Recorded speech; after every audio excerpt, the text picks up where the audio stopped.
أعوذ بالله من الشيطان الرجيم بسم الله الرحمن الرحيم اللهم لك الحمد حمدا كثيرا طيبا مباركا فيه اللهم صل على محمد وعلى آل محمد كما صليت على إبراهيم وعلى آل إبراهيم إنك حميد مجيد وبارك على محمد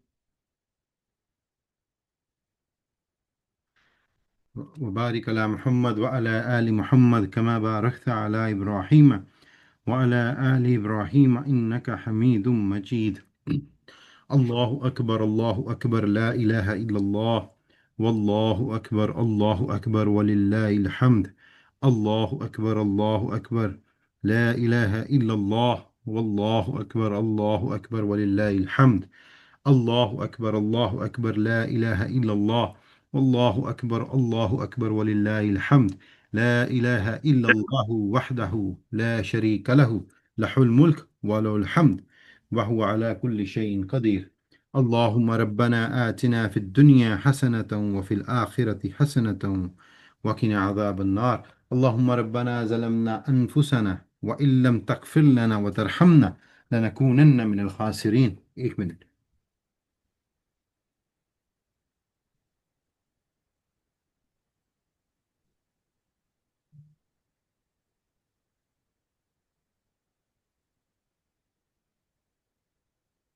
آج کی جو ہماری آیات ہیں وہ آیات بہت ہی خوبصورت آیات ہیں۔ سورۃ الأعراف کے اندر اللہ تعالیٰ نے جو پچھلی چیزیں کور کیں، جو بتایا، وہ ایک خاص کیا تھا، کلام تھا، کس کے ساتھ؟ مشرکین مکہ کے ساتھ۔ اور اس کے بعد اب آپ دیکھیں کہ ان کو وعید بھی سنائی، ان کو قیامت کا منظر بھی دکھا دیا، ان کو یہ بھی بتا دیا کہ برے لوگ کون ہوں گے، اچھے لوگ کون ہوں گے۔ اور اس کے بعد اب ایک جو پوائنٹ ہے، اللہ نے انسان کو دعا میں عاجزی اور انکساری کرنے کی بات کر دی۔ اب آپ دیکھیں کہ یہ جو آج کی آیات ہیں، ایک دم ایک ایسا ٹاپک ختم ہوا کہ جس میں وعید بھی تھی، خوشخبری بھی تھی، اور اہل اعراف والے بھی تھے۔ اب جو انبیاء کا ٹاپک شروع ہونا ہے، اس سے پہلے یہ دو چار آیات ہیں، بڑی خوبصورت آیات ہیں۔ ان کی ہم تلاوت کرتے ہیں اور پھر اس میں دیکھتے ہیں کہ یہ جو دعا ہے، اس کا مرکزی مقصد کیا ہوتا ہے۔ اعوذ باللہ من الشیطان الرجیم بسم اللہ الرحمن الرحیم ادعوا ربکم تضرعا وخفیہ انہ لا يحب المعتدین ولا تفسدوا في الارض بعد اصلاحها وادعوه خوفا وطمعا ان رحمت اللہ قریب من المحسنین۔ تم لوگ اپنے پروردگار سے، تم لوگ اپنے اللہ سے دعا کیا کرو، تذلل ظاہر کر کے بھی اور چھپ کے بھی۔ اب اللہ تعالیٰ کیا حکم دے رہے ہیں اپنے بندوں کو کہ تم اللہ کے ساتھ، اللہ سے کیا کرو؟ دعا کرو۔ کیسے؟ عاجزی کے ساتھ، انکساری کے ساتھ، ٹھیک ہے؟ اور چھپ کے، مطلب اللہ سے اپنی بے کسی کے اندر دعا کرو۔ اب اللہ تعالیٰ یہاں اس چیز کا حکم دے رہے ہیں، یہ نہیں کہہ رہے کہ یہ آپشنل ہے، اور حکم دیا کہ ادعوا ربکم، اپنے اللہ سے دعا کرو۔ اب آگے کیا فرمایا اللہ نے؟ واقعی اللہ ان لوگوں کو ناپسند کرتے ہیں جو حد سے نکل جائیں۔ ولا تفسدوا فی الارض بعد اصلاحها وادعوه خوفا وطمعا، اور دنیا میں بعد اس کے کہ اس کی درستگی کر دی گئی ہے، فساد مت پھیلاؤ، اور تم اللہ کی عبادت کیا کرو، اس سے ڈرتے رہو اور اس سے امیدوار رہو۔ بے شک اللہ کی رحمت نزدیک ہے، کن کے لیے؟ جو محسنین ہیں، محسن ہیں، اللہ کے قریب رہنے والے۔ اب دیکھیں کہ مشرکین مکہ سے خطاب کے بعد، آخرت کی چیزیں بتانے کے بعد، اللہ نے دعا کا حکم دے دیا کہ دعا کرو۔ اب دیکھیں کہ جو دعا ہے، دعا مفسرین کے ہاں اس کے دو مطلب نکلتے ہیں۔ دعا کے مطلب دو، ایک ہے دعا جس میں عبادت ہو، ایک دعا جو کہ مانگنا ہو۔ اب عبادت کیا ہے؟ دعا ہے۔ اللہ کا ذکر کرنا کیا ہے؟ عبادت ہے۔ اللہ کا ذکر کرنا کیا ہے؟ دعا ہے۔ اب ایک اسکول آف تھاٹ کہتا ہے کہ جو دعا ہے وہ صرف عبادت ہے، کہ آپ عبادت ہی کرتے رہیں بس، اور اللہ نے جو تقدیر میں لکھ دیا ہے اس کے اوپر رہیں۔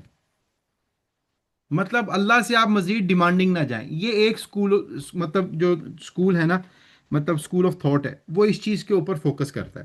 دوسرا سکول آف تھاٹ کہتا ہے کہ نہیں، دعا مانگنے سے مراد یہ ہے کہ عبادت تو آپ کریں گے ہی کریں گے، ساتھ آپ اللہ کے آگے اپنی حاجات بتائیں، اللہ کو اپنی ضروریات بتائیں، یہ چیز ضروری ہے۔ اب ان دونوں چیزوں کے اوپر ہمیں احادیثیں بھی ملتی ہیں، اور اس کے بعد ہمیں مطلب اس میں کافی واقعات بھی ملتے ہیں۔ اب دیکھیں کہ پہلی چیز اللہ نے کہا کہ اللہ سے آپ نے دعا کیسے مانگنی ہے، پہلی چیز ہم اس پہ بات کریں گے کہ اللہ سے آپ نے اپنی حاجات کیسے مانگنی ہے۔ اب دیکھیں یہ گروپ ڈومینیٹنگ ہے جو کہتا ہے کہ آپ اللہ سے صرف عبادت نہیں کریں گے، اللہ سے اپنی ضروریات بھی مانگیں گے، یہ حقیقت ہے، اور یہ مانگنی ہی مانگنی ہے۔ مطلب ترک دعا آپ نہیں کر سکتے، یہ ممکن نہیں ہے۔ اب اللہ سے دعا مانگنی کیسے؟ اللہ سے دعا مانگنی ہے عاجزی کے ساتھ، انکساری کے ساتھ، خوف میں رہ کر۔ کیا خوف؟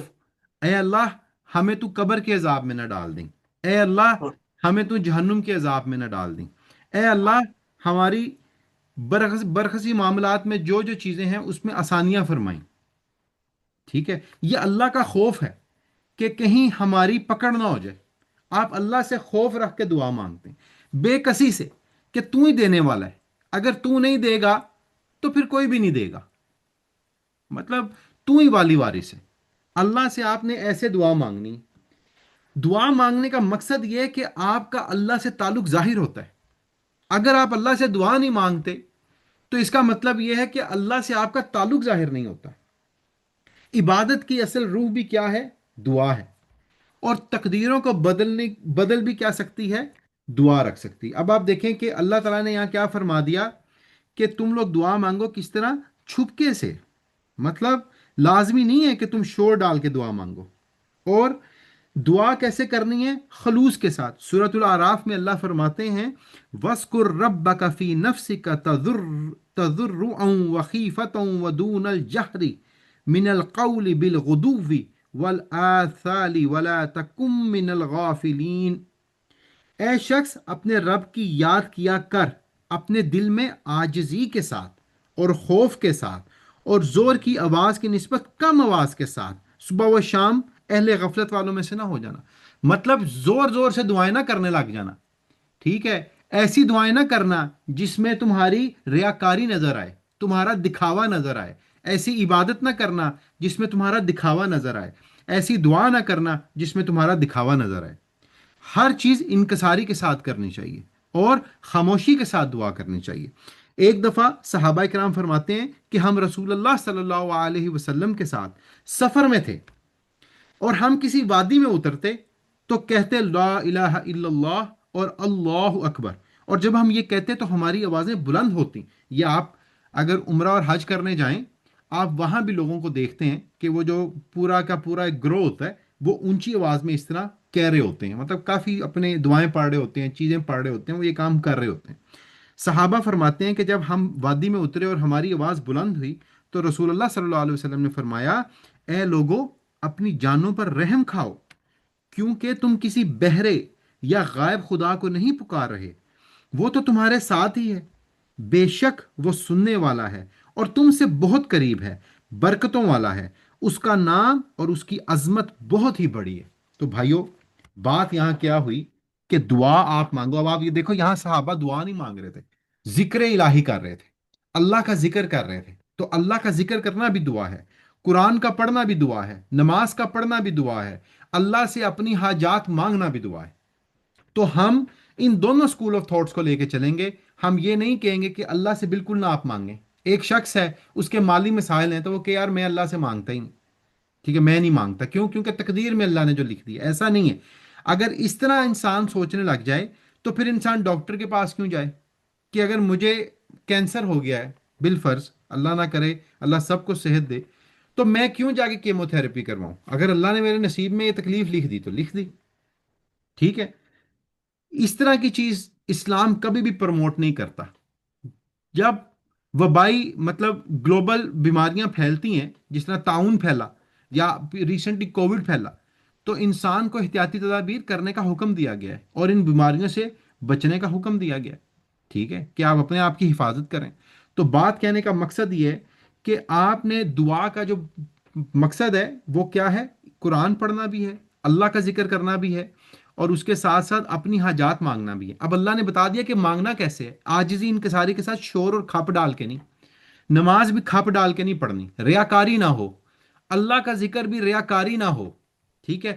اللہ سے جو حاجات مانگنی ہے وہ بھی ریاکاری نہ ہو، مطلب اونچی اونچی اس طرح نہ ہو، ٹھیک ہے؟ یہ اللہ تعالیٰ نے صاف بتا دیا۔ اس کے علاوہ ابو داؤد کی ایک اور حدیث ہے، صحیح حدیث ہے، کہ عبداللہ بن مغفر رضی اللہ تعالیٰ عنہ نے ایک بار اپنے بیٹے کو دعا کرتے سنا، جو یوں کہہ رہا تھا، ایک صحابی تھے، ان کا بیٹا کہہ رہا تھا: اے اللہ، میں تجھ سے سوال کرتا ہوں کہ جب میں جنت میں داخل ہوں تو مجھے اس کے دائیں جانب سفید محل عنایت کر دیں۔ مطلب وہ اتنا پریسائز ہو کہ آپ دعا کرنے لگ جائیں کہ اے اللہ مجھے یہ خاص یہ چیز دے دیں۔ تو یہ صحابی کا بیٹا جو تھا وہ ایسے دعا کر رہا تھا۔ جب صحابی نے سنا تو سیدنا عبداللہ رضی اللہ تعالیٰ عنہ نے فرمایا: بیٹے، اللہ سے جنت کا سوال کر اور دوزخ سے پناہ مانگ۔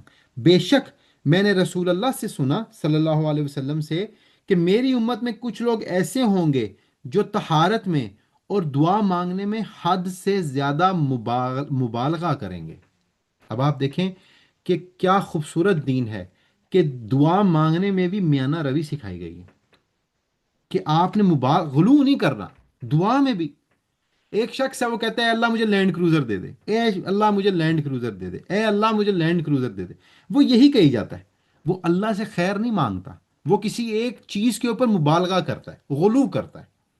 وہ یہ نہیں کہتا کہ اے اللہ اگر یہ میرے حق میں بہتر ہے تو مجھے دے، وہ کہتا ہے اللہ بس مجھے یہ دے دے، میرا یہ کام کر دے، میرا جو جو کام رکے ہیں بس یہ کر دے، اے اللہ بس کر دے، مطلب مبالغہ کرتا ہے۔ تو اس حدیث سے ہمیں پتہ لگتا ہے کہ مبالغہ نہیں کرنا۔ کیا پتا جو چیز آپ مانگ رہے ہیں وہ ہمارے لیے بہتری نہ ہو۔ اب کیا پتا کہ جنت میں اگر یہ جو بھائی تھے، یہ جو شخص ہیں، جو مطلب صحابی کے بیٹے تھے، یہ جو چیز مانگ رہے تھے دائیں والا محل، کیا پتا اللہ نے اس سے بہتر کوئی چیز رکھی ہو، ٹھیک ہے؟ تو غرض کہنے کا یہ ہے کہ آپ اللہ سے مانگیں، ضرور مانگیں۔ ایک کیا ہے؟ عاجزی انکساری اور انڈیویجول چھپ کے لیکن خیر والی دعا مانگیں۔ رسول اللہ صلی اللہ علیہ وسلم کی فیورٹ دعا کیا تھی، جو سب سے زیادہ انہوں نے پڑھی، وہ کیا تھی؟ اللہم ربنا آتنا فی الدنیا حسنتا وفی الآخرت حسنتا وقنا عذاب النار۔ رسول اللہ صلی اللہ علیہ وسلم نے یہ دعا پڑھی، دنیا اور آخرت کی حسنت مانگی اور آگ سے پناہ مانگ لی۔ اب ہم کیا کرتے ہیں؟ وقنا عذاب القبری، وقنا عذاب الجہنمی، وقنا عذاب پتہ نہیں کیا کیا اس میں ہم ڈال دی جاتے ہیں۔ کیوں؟ ہم مبالغہ کرتے ہیں، ہم غلو کرتے ہیں۔ رسول اللہ صلی اللہ علیہ وسلم نے مسجد سے نکلنے کی دعا پڑھی: اللہم انی اسألک من فضلک۔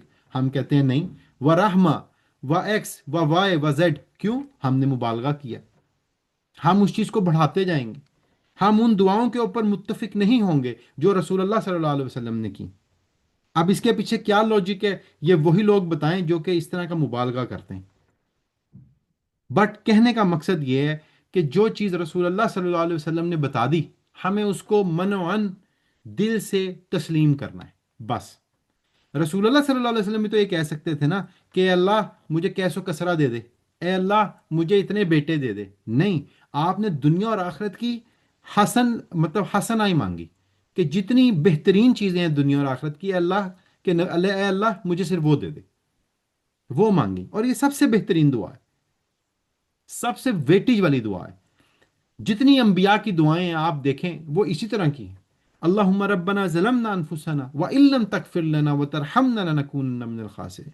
اللہم ربنا لا تزغ قلوبنا بعد اذ ہدیتنا وہب لنا من لدنک رحمہ انک انت الوہاب۔ یہ جامع دعائیں ہیں، ٹھیک ہے؟ اسی طرح ایک اور ترمذی کی حدیث میں آتا ہے کہ رسول اللہ صلی اللہ علیہ وسلم نے فرمایا: اللہ عز و جل فرماتے ہیں جس کو قرآن نے میری یاد نے مجھ سے سوال کرنے سے مشغول رکھا۔ مطلب اگر ایک شخص ہے وہ ذکر الہی کرتا رہا، قرآن پڑھتا رہا، اس نے دعا نہیں کی۔ اب آپ دیکھیں جب آپ عمرہ کرتے ہیں، طواف کرتے ہیں، تو آپ اکثر لوگوں کو دیکھیں گے وہ صرف قرآن کی تلاوت کر رہے ہوتے ہیں، وہ اللہ سے کوئی چیز نہیں مانگ رہے ہوتے، وہ صرف قرآن پڑھ رہے ہوتے ہیں، ٹھیک ہے؟ مطلب کچھ لوگ ہوتے ہیں وہ اللہ معاف کرے وہ چکروں کی دعائیں لے کے آئے ہوتے ہیں، پہلے چکر کی یہ دعا، دوسرے چکر کی یہ دعا، تیسرے چکر کی یہ دعا، اگر بھول جائیں تو پھر کہتے ہیں اگلا یا پچھلا کیڑا چکر مکس کر کے دعا کریے، مطلب کچھ لوگ اس طرف چلے جاتے ہیں۔ لیکن رسول اللہ صلی اللہ علیہ وسلم نے فرمایا کہ اللہ فرماتا ہے کہ جس کو قرآن نے اور میری یاد نے مجھ سے سوال کرنے سے مشغول رکھا، مطلب وہ مجھ سے کوئی اپنی حاجات نہیں مانگ سکا، صرف قرآن اور ذکر کرتا رہا، اللہ فرماتے ہیں میں اسے اس سے زیادہ دوں گا جتنا میں مانگنے والے کو دیتا ہوں۔ اللہ کے کلام کی فضیلت دوسرے سارے کلام پر ایسی ہے جیسے اللہ کی فضیلت اس کی اپنی ساری مخلوقات پر ہے۔ یہ حسن لیول کی حدیث ہے ترمذی کی۔ تو غرض کہنے کا کیا ہے، اس حدیث سے بھی کیا پتہ لگتا ہے کہ اللہ تعالیٰ، مطلب ایک انسان اگر نہیں طلب کر رہا، اللہ کے ذکر میں مشغول ہے، تو اللہ اس کو بھی انشاءاللہ نوازے گا۔ اور اگر ایک شخص اللہ سے حاجات مانگ رہا ہے بغیر غلو کیے، تو اللہ اس کو بھی نوازے گا۔ غلو کرنے سے بس منع کیا گیا ہے۔ اب آپ دیکھیں کہ دعا مانگنا کیوں ضروری ہے۔ میں نے کہا کہ اللہ سے تعلق عبادت کی روح ہے، اور اس کے علاوہ دعا تقدیر کا رخ بھی بدلتی ہے، یہ پہلو بھی یاد رکھنا ہے، ٹھیک ہے، کہ دعا تقدیر کا رخ بھی بدلتی ہے۔ سورۃ الرعد میں اللہ تعالیٰ فرماتے ہیں یمحو یمحو اللہ ما یشاء ویثبت وعندہ ام الکتاب، اللہ جو چاہے مٹا دے اور جو چاہے ثابت رکھے، لوح محفوظ اسی کے پاس ہے۔ اب آپ دیکھیں کہ اس قرآن کی آیت سے استدلال کیا ہے آئمہ کے گروپ نے، وہ کہتے ہیں کہ یہ اللہ کے اوپر ہے، اللہ جو چاہے مٹا دے، جو چاہے لوح محفوظ میں رکھ لے۔ مثال کے طور پہ اللہ نے مشروط لوح محفوظ میں لکھ دیا کہ اس فلاں شخص کی زندگی بڑھے گی، کیوں؟ اگر یہ شخص جون سا ہے فلاں فلاں فلاں دعا کرے گا، مثال دے، تو یہ اللہ نے لوح محفوظ میں اپنے علم کی بساط سے رکھ لیا۔ اب یہ انسان کے اوپر ہے کہ وہ اللہ سے ایسے دعا مانگے۔ تقدیر دو طرح کی ہوتی ہے، ایک ہوتی ہے مبرم، ایک ہوتی ہے معلق۔ جو معلق ہوتی ہے وہ کنڈیشنل ہوتی ہے، مشروط ہوتی ہے، وہ دعا کے ساتھ ہوتی ہے کہ اگر انسان کو اللہ سے دعا کرتا ہے تو اللہ اس چیز کو بہتر کر دیتا ہے، ٹھیک ہے۔ مبرم ہوتی ہے جس طرح موت کا وقت ہے، وہ معین ہے، مقرر ہے، وہ آنی ہی آنی ہے۔ اب ایک شخص کا موت کا وقت مقرر ہے، لیکن ایک شخص اللہ سے کہتا ہے کہ اے اللہ مجھے صحت مند رکھنا، اے اللہ مجھے ایسی صحت دینا کہ میں تیری راہ میں تیرے بندوں کی خدمت کرتا رہوں، اس دنیا سے جاؤں، اے اللہ مجھے ایسی صحت دینا کہ میں مرتے دم تک کھڑا ہو کر نماز پڑھوں، رکوع کروں، سجدہ کروں، میں اس سے محروم نہ ہوں۔ تو یہ مبالغہ نہیں ہے، یہ ایک ایسی اچھی نیت کی دعائیں ہیں جو کہ ہر خاص اور عام کو اللہ سے کرنی چاہیے کہ اللہ مجھے ایسی صحت دینا، اللہ مجھے ایسی زندگی دینا جو کہ تیرے بندوں کی خدمت میں، مطلب وقف ہو سکے، تیرے دین کی خدمت میں وقف ہو سکے، ٹھیک ہے۔ تو غرض کہنے کا یہ ہے کہ یہ معلق دعائیں ہیں، جس طرح رسول اللہ صلی اللہ علیہ وسلم نے فرمایا کہ اگر کوئی شخص چاہتا ہے کہ اس کی زندگی، مطلب جو اس کی زندگی ہے یا عمر ہے اس میں اضافہ ہو، تو وہ صلہ رحمی کرے۔ اب یہ معلق ہے، یہ اللہ نے مشروط کر کے لوح محفوظ میں رکھ دیے۔ اب وہ شخص صلہ رحمی کرے گا تو اس کی زندگی میں اضافہ ہو جائے گا، مطلب، اور اللہ نے یہ اضافہ پہلے سے ڈاکومنٹ کیا ہوا ہے، اور جو موت کا وقت معین ہے وہ تو اللہ نے کیا ہوا ہے۔ ترمذی کی حدیث ہے، رسول اللہ صلی اللہ علیہ وسلم نے فرمایا دعا کے سوا کوئی چیز تقدیر کو نہیں ٹالتی، اور نیکی کے سوا کوئی چیز عمر میں اضافہ نہیں کرتی، ٹھیک ہے۔ تو اب یہ حدیث جو اللہ کے نبی نے بتائی ہے، اس کا کیا مطلب ہے کہ یہ معلق دعا ہے، اور آپ نے یہ دعا اللہ سے کرنی ہے۔ اسی طرح ترمذی کی ایک اور حدیث میں رسول اللہ صلی اللہ علیہ وسلم نے فرمایا تم میں سے جس کسی کے لیے دعا کا دروازہ کھولا گیا ہو تو اس کے لیے گویا رحمت کا دروازہ کھول دیا گیا ہو، اور اللہ سے مانگی جانے والی چیزوں میں سے جسے وہ دے، اس سے زیادہ کوئی چیز پسند نہیں کہ اس سے عافیت مانگی جائے۔ اللہ سے عافیت مانگیں، اللہم انی اسألک العافیہ فی الدنیا والآخرہ، ٹھیک ہے، اللہ سے دنیا اور آخرت کی عافیت مانگیں، اس سے بہترین دعائی کوئی نہیں۔ اللہ کے نبی نے بتا دیا، اگر وہ بتا دیا تو وہ منوان ہمیں مان لینا چاہیے کہ اس سے بہتر دعا ہی کوئی نہیں، ٹھیک ہے۔ تو غرض کہنے کا یہ ہے کہ یہ وہ فنڈامنٹل پرنسپلز ہیں جو ان دو آیات سے ہمیں پتہ لگتے ہیں کہ اللہ نے فرما دیا نمبر ایک کہ مجھ سے دعا کرو، یہ چیز تو کلیئر ہوگی کہ قرآن کا حکم ہے کہ اللہ سے دعا کرنی ہے۔ دعا کرنے کے تین طریقے بتا دیے: قرآن پڑھنا، اللہ کا ذکر کرنا، اپنی حاجات ماننا، ٹھیک ہے؟ یہ دو چیزیں ہو گئیں۔ تیسری چیز اللہ نے بتا دی کہ شیخی نہیں بگاڑنی، دکھاوا نہیں کرنا دعا مانگتے، ریاکاری نہیں کرنی۔ کوئی لوگ ایسے ہی کہتے ہیں میری ویڈیو بنا، میں ٹک ٹاک بنانا ہے تو میں دعا مانگنی ہے تو ٹک ٹاک بنا، میں رو رہے ہیں تو ٹک ٹاک بنا، ریاکاری نہیں کرنی، یہ کام نہیں کرنا۔ چوتھی چیز اللہ نے ان آیات سے ہمیں کیا بتائی کہ دعا جون سی ہے وہ تقدیر بھی بدل سکتی ہے۔ پانچویں چیز ہمیں کیا اللہ تعالیٰ کی ان آیات سے ہمیں پتہ لگتا ہے کہ دعا میں بھی غلو نہیں کرنا، ٹھیک ہے؟ چھٹی چیز جو ہمیں پتہ لگتی ہے کیا ہے کہ تقدیر معلق چینج ہوتی ہے اگر آپ دعا اللہ سے مانگتے ہیں، ٹھیک ہے؟ تو غرض کہنے کا یہ ہے کہ ان ساری چیزوں کے اوپر اس کو سمجھتے ہوئے آپ بہترین اللہ سے دعائیں مانگیں، گر گڑا کر عاجزی کے ساتھ، اور یہ مت سوچیں کہ یار یہ کام ہوا کیوں نہیں، میں نے تو اللہ سے دعا مانگی تھی، اللہ نے یہ چیز کیوں نہیں کی، ٹھیک ہے؟ یہ چیز مت سوچیں، باقی فیصلہ آپ اللہ پہ چھوڑ دیں، وہ اللہ جانے اور اللہ کا کام جانے۔ آپ کا کام یہ ہے کہ آپ اللہ سے دعا کرتے رہیں اور اتنی مخصوص دعا نہ کریں جس میں مبالغہ ہو، ٹھیک ہو گیا؟ اب یہ جو آج کی اگلی دو آیات ہیں اس پہ یہ ہمارا رکوع مکمل ہو جائے گا، اور اگلا رکوع پھر انبیاء کے ٹاپک شروع ہو جائیں گے انشاءاللہ، پھر ہم اس پر بات کریں گے۔ وَهُوَ الَّذِي يُرْسِلُ الرِّيَاحَ بُشْرًا بَيْنَ يَدَيْ رَحْمَتِهِ حَتَّى إِذَا أَقَلَّتْ سَحَابًا ثِقَالًا سُقْنَاهُ لِبَلَدٍ مَيِّتٍ فَأَنزَلْنَا بِهِ الْمَاءَ فأخرجنا به من كل الثمرات كذلك نخرج الموتى لعلكم تذكرون والبلد الطيب يخرج نبته بإذن ربه والذي خبث لا يخرج إلا نكده كذلك نصرف الآيات لقوم يشكرون۔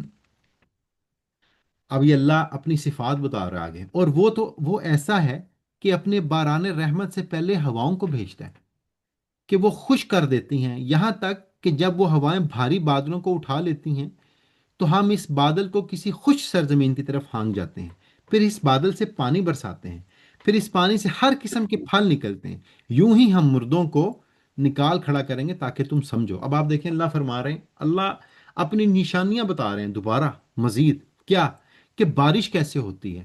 بارش سے پہلے اللہ ٹھنڈی ہواؤں کو چلاتا ہے، پہلا سٹیپ، ٹھنڈی ہوائیں چلتی ہیں، اور اس کے بعد وہ ہوا اپنی سپیڈ سے بادلوں کو کیری کر لیتی ہے، ٹھیک ہے؟ لوگ ہواؤں کو دیکھ کے خوش بھی ہو جاتے ہیں کہ واہ جی نیری آ گئی، ہوا آ گئی، ٹھیک ہے؟ مطلب خوش ہو جاتے ہیں لوگ اس چیز پہ کہ یار یہ کام ہو گیا۔ اب وہ بادلوں کو کیری کرتی ہے اور ایک ایسی بنجر جگہ پہ چلے جاتی ہے جہاں خشک سالی ہے اللہ کے حکم سے، اور وہاں جا کر بارش ہوتی ہے۔ پھر جب بارش ہوتی ہے ایک بنجر زمین میں تو وہاں جاندار پیدا ہوتا ہے، کیسے؟ پودے، ٹھیک ہے؟ جہاں بارش ہوتی ہے وہاں کچھ نہ کچھ پیدا ہوتا ہے، یہ اللہ کا اصول ہے، کچھ نہیں تو گھاس ہی پیدا ہو جاتی ہے۔ آپ مکہ مدینہ ٹریول کریں بائی روڈ، وہ کہتے ہیں نا قیامت کی نشانیوں میں سے ایک نشانی لوگ کہتے ہیں کہ وہ یہ ہے کہ مکہ مدینہ والی جو زمین ہے نا یہ ساری گرین ہو جائے گی، وہ گرین ہو رہی ہے۔ اب وہ قیامت کی نشانی سائنٹیفک ہے، کیسے؟ کیونکہ گلوبل وارمنگ ہوگی، بارشیں بہت زیادہ ہونے لگ گئیں تو وہاں اتنی بارشیں ہوئیں کہ وہ جو ریگستانی پہاڑ ہیں اس پہ پودے اگائے، سبزہ آ گیا۔ تو اللہ کہہ رہا ہے کہ یہ اللہ کی دیکھو یہ کتنا بڑا معجزہ ہے کہ جہاں بنجر زمین ہے ادھر اگر بارش ہو جائے تو کچھ نہ کچھ اگاتا ہے۔ اگر آپ نے بیج لگائے ہیں تو پھل آ جاتا ہے، سبزی آ جاتی ہے، چاول آ جاتے ہیں، ہر کوئی نہ کوئی چیز آ جاتی ہے، گندم آ جاتی ہے۔ یہ اللہ کا کرم ہے، اور ساتھ اللہ نے کتنی خوبصورت بات کی کہ ہم اسی طرح مردوں کو نکال لیں گے۔ یہ بھی مشرکین مکہ کے لیے اور آج کل ہمارے لیے بھی، یہ ان لوگوں کے لیے جو اللہ کی اس بات پر یقین نہیں رکھتے کہ اللہ زندہ کیسے کرے گا لوگوں کو دوبارہ، یہ ان کے لیے ایک ایویڈنس ہے۔ بنجر زمین پہ بارش کے بعد اگر اللہ کوئی جاندار پیدا کر سکتا ہے تو یہ جو مردے ہیں یہ بھی تو بنجر ہی پڑے ہوں گے، مرے ہوں گے، اللہ کا حکم ہوگا تو یہ بھی نکل پڑیں گے۔ خوبصورت ترین مثال اللہ نے یہاں دی، بارش کی مثال دیتے ہوئے یہ بتا دیا کہ یوم القیامت دوبارہ کیسے تمہیں پیدا کرے گا۔ سورہ بقرہ میں بھی اللہ نے فرمایا تھا نا کہ تم کیسے کفر کر لیتے ہو، کس سے؟ اس ہستی سے جس نے تمہیں دو موتیں دی اور دو زندگیاں دی، کیسے کر لیتے ہو کفر؟ مطلب سمجھ نہیں آتی۔ اور اس سے پہلے بھی اسی طرح کی آیات تھی، سورۃ البقرہ رکوع نمبر غالباً 3 اور 4 کے درمیان، 3 میں۔ اب آگے اللہ فرماتا ہے، اور جو ستری سرزمین ہوتی ہے اس کی پیداوار تو اللہ کے حکم سے خوب نکلتی ہے، اور جو خراب ہے اس کی پیداوار بہت کم نکلتی ہے۔ اس طرح ہم دلائل کو طرح طرح سے بیان کرتے ہیں تاکہ لوگ اس کی قدر کریں، اللہ کا شکر ادا کریں۔ ٹھیک ہے، اللہ کا شکر ادا کریں۔ اب آپ دیکھیں کہ ان آیات سے ہمیں یہ پرنسپل سمجھ آتا ہے کہ اللہ کیسے، یہ اللہ کی نشانی ہے بارش کا ہونا، اور اس سے پھر یہ جو چیزیں نکلتی ہیں یہ بھی اللہ کی نشانی۔ آپ دیکھیں کہ جب ہواؤں کا چلنا ہوتا تھا نا، تو رسول اللہ صلی اللہ علیہ وسلم دعا مانگتے تھے۔ کیسے دعا مانگتے تھے؟ کہ نبی اکرم صلی اللہ علیہ وسلم کی زوجہ محترمہ اما عائشہ رضی اللہ تعالیٰ عنہ بیان کرتی ہیں کہ رسول اللہ صلی اللہ علیہ وسلم کی عادت مبارکہ تھی کہ جب آندھی یا بادل کا دن ہوتا تو آپ کے چہرہ مبارک پر اس کا اثر پیش آنا جاتا، آپ بے چینی کے عالم میں رہتے، کبھی آگے جاتے اور کبھی پیچھے جاتے۔ پھر جب بارش برسنا شروع ہو جاتی تو آپ اس سے خوش ہو جاتے اور وہ پہلی کیفیت آپ سے دور ہو جاتی۔ اما عائشہ نے کہا، میں نے ایک بار آپ سے اس کا سبب پوچھا تو آپ نے فرمایا، میں ڈر گیا کہ یہ عذاب نہ ہو جو میری امت پر مسلط کر دیا ہو، اور بارش کو دیکھ لیتے تو فرماتے یہ اللہ کی رحمت ہے۔ تو اللہ کے نبی جب ہوا یا بارش آتی تو وہ اللہ کی اس میں بھی خیر مانگتے، دعا کرتے کہ اے اللہ یہ جو بارش ہوئی، ابھی پچھلے دنوں جو اتنا پنجاب میں طوفان آیا، یہ اس کے بارے میں بھی آپ دیکھیں کہ انسان کو چاہیے کہ انسان اللہ کی ہر طرف کیا مانگے؟ دعا مانگے کہ اے اللہ آسانیوں والا معاملہ فرما دے۔ تو اللہ ہمیں بھی ان آیات کو سمجھنے کی، اس پر عمل کرنے کی توفیق دے، اور اگر میں نے کوئی بات غلط کی ہو تو اللہ میری گرفت نہ فرمائے۔ اللہ مجھے، آپ کو، ہم سب کو ذی الحجہ کے یہ جو 10 دن ہیں اس کو بہترین طریقے سے گزارنے کی توفیق دے۔ سبحانک اللہم و بحمدک، اشہد اللہ الہ الا انت، استغفرک و اتوب الیک۔ یہ سال کے بہترین دن ہیں۔